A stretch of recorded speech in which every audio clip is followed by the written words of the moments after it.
Mesdames, Messieurs, bonsoir et merci de prendre le rendez-vous de l'actualité sur Eden Télévision. Échange et sensibilisation des professionnels des médias sur le respect des tests relatifs à la publicité en matière de pharmacopée et de médecine traditionnelle au Bénin. C'était ce jeudi matin une initiative de la Haute Autorité de l'audiovisuel et de la communication. Le président Patrice Talon a bouclé ce mercredi 6 juillet 2016 3 mois d'exercice du pouvoir. Que peut-on retenir de ces 3 mois de gouvernance? Vous suivrez dans cette édition les réactions de quelques journalistes. Et puis en sport, la grande fête de football européen va livrer ce soir le second finaliste. La France, pays hôte, va disputer face à l'Allemagne la deuxième demi-finale de l'Euro 2016.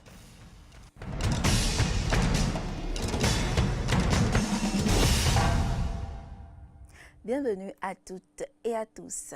Le Conseil des ministres s'est réuni ce jeudi en présence du chef de l'État. On retient entre autres l'étude de 2 dossiers liés au secteur de la santé, l'autorisation d'un décret qui vise à fermer des universités ou centres de formation privés d'agents de santé sur toute l'étendue du territoire national.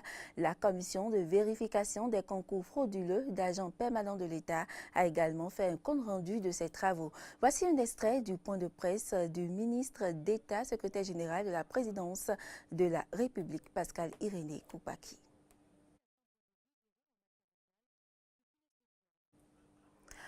Je vous proposais donc de suivre un extrait du point de presse du ministre d'État, secrétaire général de la présidence de la République, Pascal Irénée Koupaki, à l'issue du Conseil des ministres.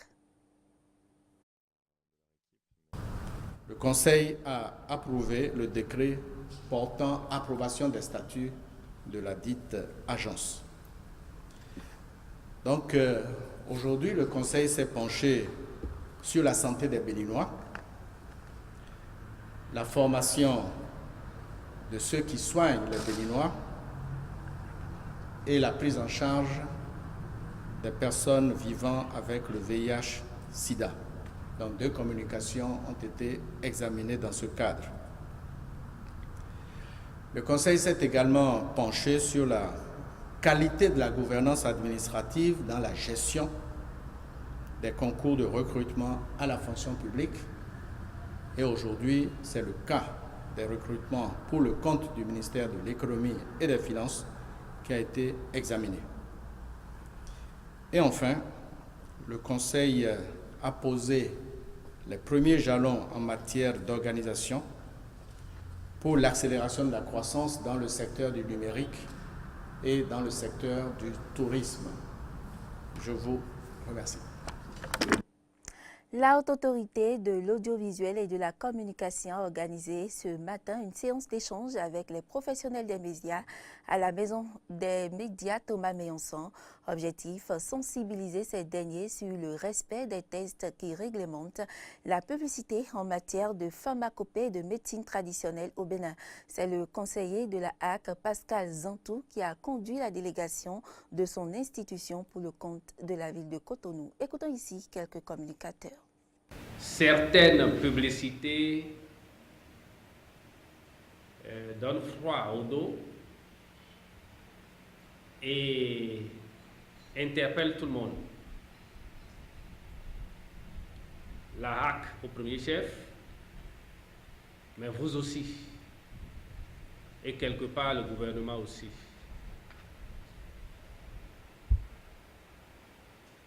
Mais ce n'est pas parce que ces publicités donnent froid au dos que nous nous déplaçons. Nous nous déplaçons parce que ce secteur est réglementé. Aussi bien le Code de l'information et de la communication que des dispositions réglementaires régissent ce secteur-là. Et il est important que de temps en temps, nous le rappelions afin de pouvoir les respecter, ces dispositions légales et réglementaires qui existent dans notre pays. Donc l'objectif de cette mission n'est pas de vous demander d'arrêter de faire de la publicité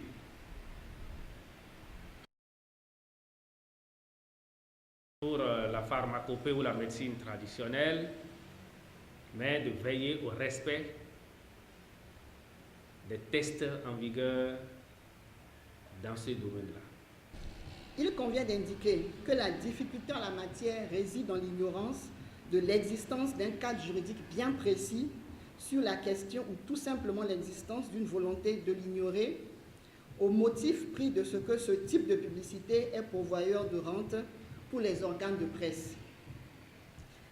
La démarche pour cette séance consiste à attirer l'attention des professionnels des médias sur les conséquences nuisibles de l'utilisation de ces produits, les sanctions qu'ils encourent en tant qu'organe de relais, la procédure à suivre pour faire la publicité des produits de la pharmacopée et de la médecine traditionnelle. Il existe bien un cadre juridique en la matière.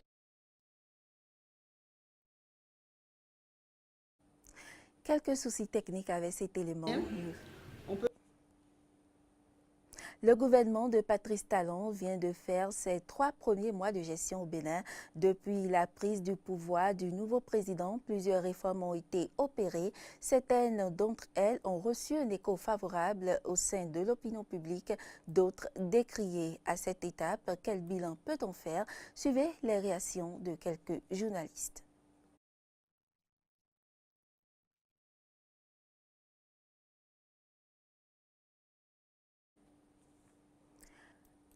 Nous parlons encore de la fête du Ramadan. C'était hier à Calavi. Les fidèles musulmans de Godomé ont aussi célébré la fête du Ramadan.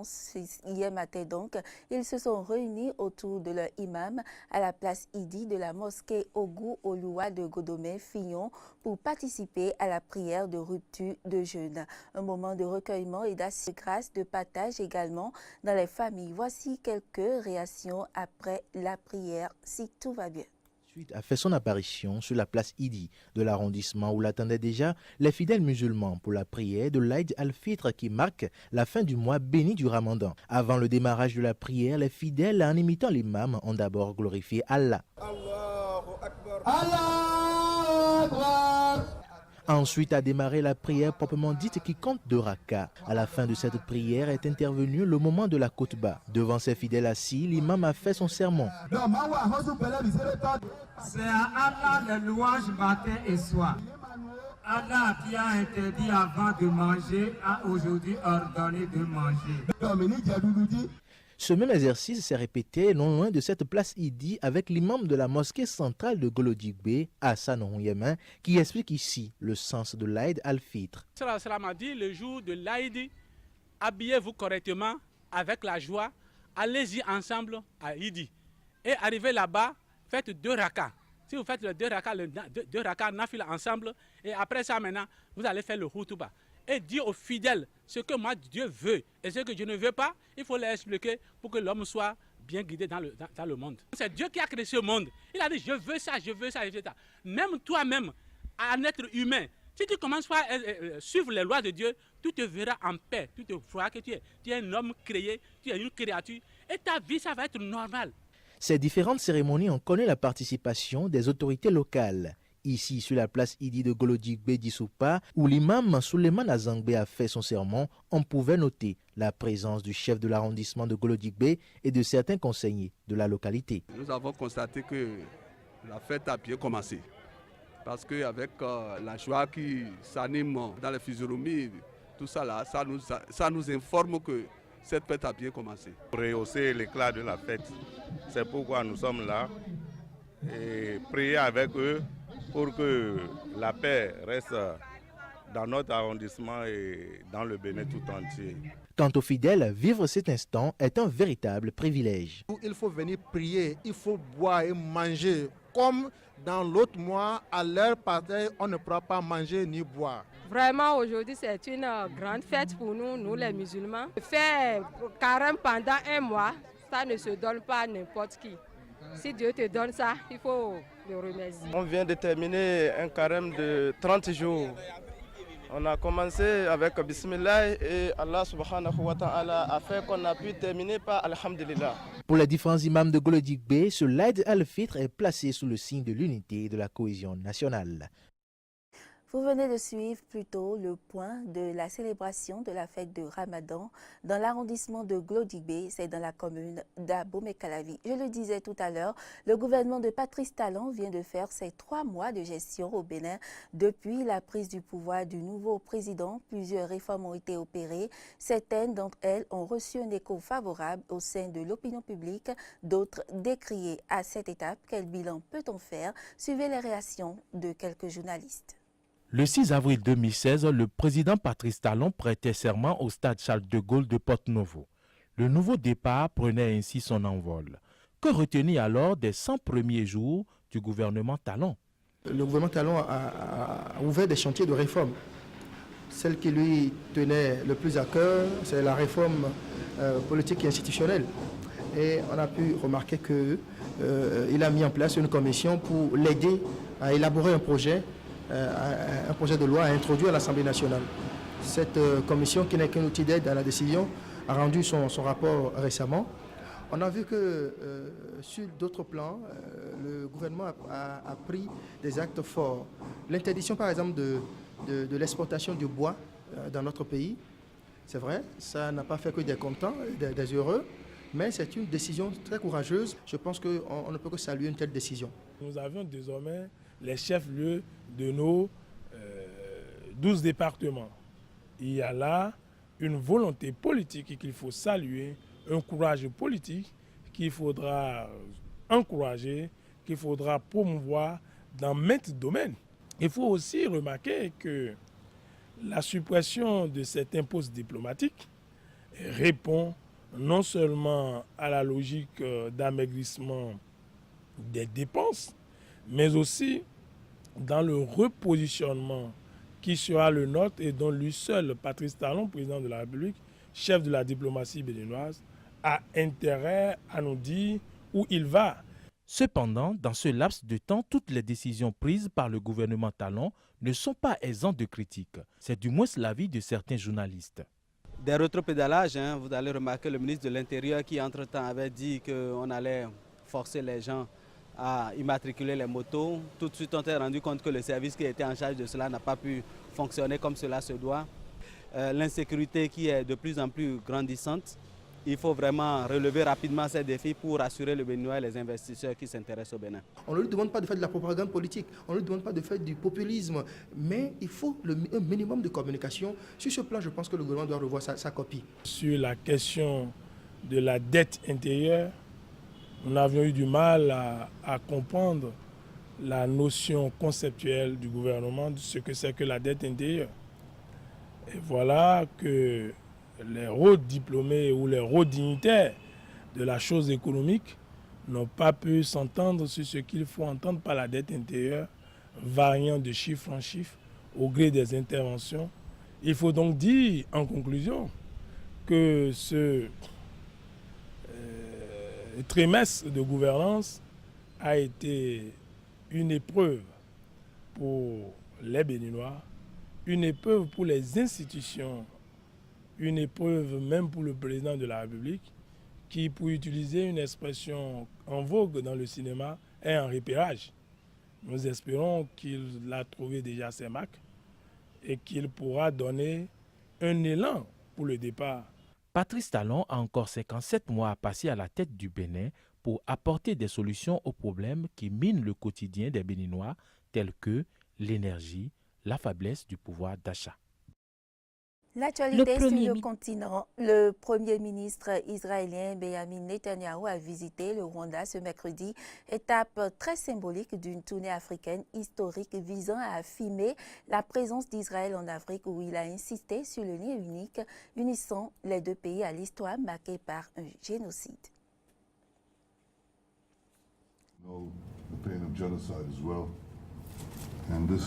Mon peuple connaît la douleur du génocide aussi, et c'est le lien unique que nos deux peuples préféreraient ne pas avoir. Mais nous persévérons malgré la douleur et malgré les horreurs auxquelles nous avons survécu. Nous n'avons jamais perdu espoir et vous n'avez jamais perdu espoir.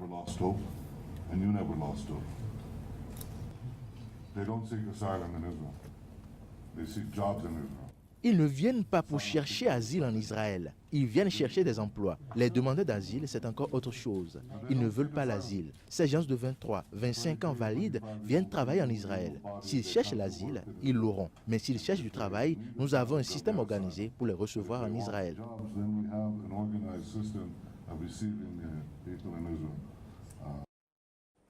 Dans certaines régions de l'Afrique subsaharienne, dont le nord de la Tanzanie, le soleil n'est pas la seule menace pour les albinos. Ces derniers sont tués et des parties de leur corps sont utilisées dans des potions ou des gris-gris censés apporter chance et richesse. Pourtant, l'île du Rikoué, surnommée par certains médias île aux albinos, semble relativement épargnée par ce phénomène grâce à une dynamique association qui veille sur les albinos. Reportage. Alphonse Yacobo vit sur l'île d'Ukerewe en Tanzanie, un lieu de refuge pour les personnes atteintes d'albinisme. L'île ne protège pas des menaces qui pèsent sur la santé des albinos. Tous ont des problèmes de vue et sont particulièrement vulnérables au cancer de la peau. Mais sur cette île du lac Victoria, au moins, ils se sentent en sécurité. Alors que dans de nombreux endroits du continent africain, ils sont attaqués, tués et des parties de leur corps utilisées dans des potions ou gris-gris censés porter chance.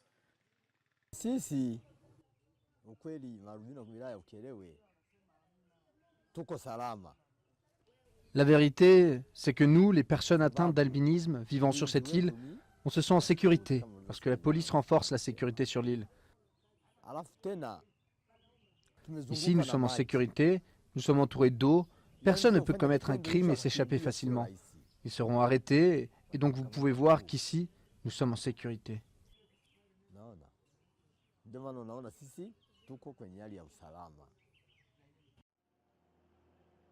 Sur l'île, on raconte qu'il y a longtemps, les albinos jugés maudits étaient abandonnés ici.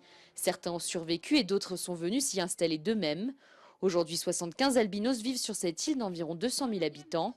Ils s'y sentent en sécurité, même précaire.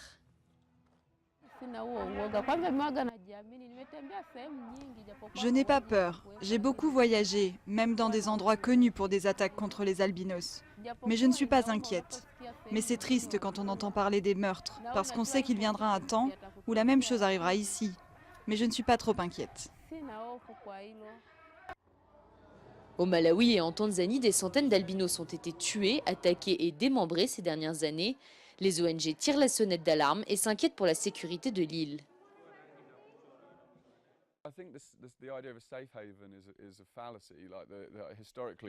Je pense que cette image de paradis est un fantasme, tout comme historiquement, il y avait une sorte de mythe autour du fait que les gens étaient amenés ici, largués ici.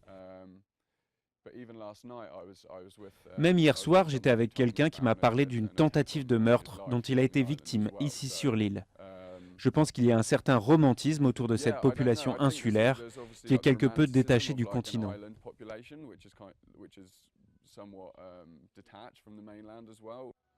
Pour le moment, les habitants de l'île atteints d'albinisme peuvent vivre en sécurité, sortir dans les rues, travailler et interagir avec la communauté locale.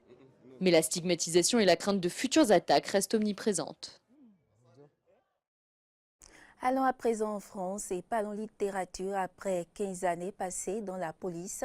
Dans les 2 tiers en Seine-Saint-Denis, le lieutenant Olivier Norek est devenu écrivain. Déjà une trilogie parue pour raconter et dénoncer les déraillements dont cet écorché vif se veut toujours l'ardent défenseur. Cracovie, la ville dont Jean-Paul II a été l'archevêque avant de devenir pape, se prépare à accueillir des journées mondiales de la jeunesse animées par leur foi et l'espoir de moments de partage hors de commun de bénévoles venus du monde entier préparent à Cracovie le grand rendez-vous des jeunes catholiques avec le pape François. Le compte à rebours est lancé et Cracovie vit déjà à l'heure des journées mondiales de la jeunesse. À quelques encablures du centre-ville, un hôtel sort de terre. C'est ici, devant plusieurs centaines de milliers de pèlerins catholiques, qu'auront lieu la messe d'ouverture des JMJ ainsi que le traditionnel chemin de croix en présence du pape François. La jeunesse de ce monde, même celle qui n'a pas connu Jean-Paul II, veut venir à Cracovie parce que ce personnage continue de les inspirer. Les organisateurs, eux, sont au travail depuis plusieurs mois. À Cracovie, une armée de volontaires venant des 4 coins du monde s'active pour diffuser un maximum d'informations pratiques en 9 langues, de la newsletter à la vidéo de présentation du sac du pèlerin. Fabiola s'est rendue au dernier JMJ pour se rapprocher de Dieu et elle en est repartie avec l'homme de sa vie.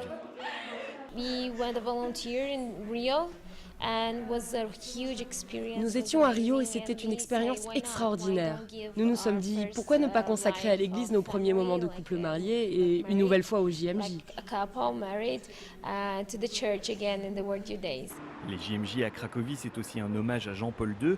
L'ancien pape polonais a été l'archevêque de cette ville avant de partir au Vatican et il y est revenu à plusieurs reprises durant son pontificat.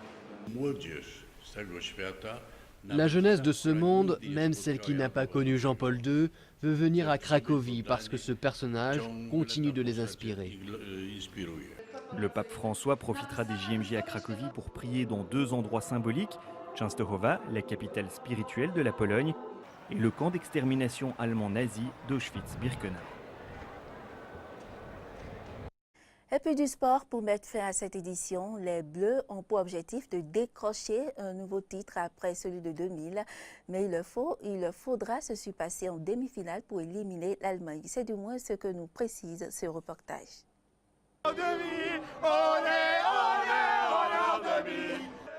La France en demi-finale, 10 ans que ça n'était pas arrivé. Après une leçon donnée à l'Islande en quart, 4-0 à la mi-temps, 5-2 au final, la France a fait le plein de confiance au plus grand bonheur de ses supporters. On va quand même le faire, on va aller en finale à mon avis. Si on joue comme ça, on risque de le faire. On va le faire. Si on joue comme ça contre les Allemands, on leur met 4 buts si on joue comme ça contre les Allemands. J'espère qu'on va continuer à jouer comme ça en demi pour aller en finale. Le problème, il est là, cette demi-finale, ce sera contre l'Allemagne, rien de moins que les champions du monde en titre. Les hommes de Didier Deschamps n'ont pas battu la Mannschaft en compétition depuis 1958 et certaines défaites sont restées gravées dans l'histoire comme celle de Séville lors du Mondial 1982. Mais pas de quoi faire descendre les Bleus de leur nuage, eux qui avaient quand même réussi à s'imposer 2-0 en match amical ce funeste soir du 13 novembre dernier, grâce à Olivier Giroud notamment.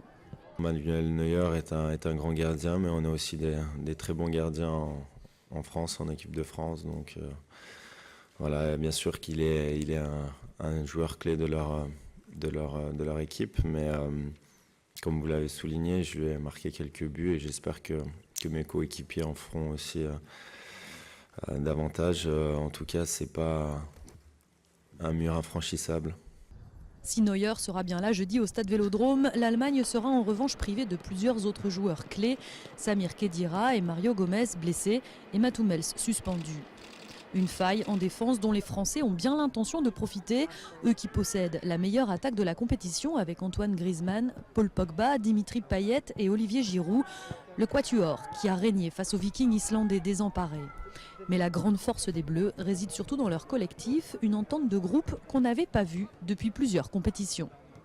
Je me trouve plutôt serein, à l'image de l'équipe depuis le début de la compétition, et avec beaucoup d'appétit, avec cette envie de se surpasser. Et j'essaie également de transmettre ça à l'équipe, parce qu'on a tous envie de réaliser le plus bel Euro qui soit. Réussir leur Euro et prendre au passage une revanche sur le Mondial 2014 où les Allemands les avaient éliminés en quart de finale. Pour cela, en effet, les Bleus vont devoir se surpasser et espérer aussi que la chance sera de leur côté. On dit donc bonne chance aux Bleus. Mesdames, Messieurs, ce sera tout pour cette édition. Merci pour l'attention et à demain.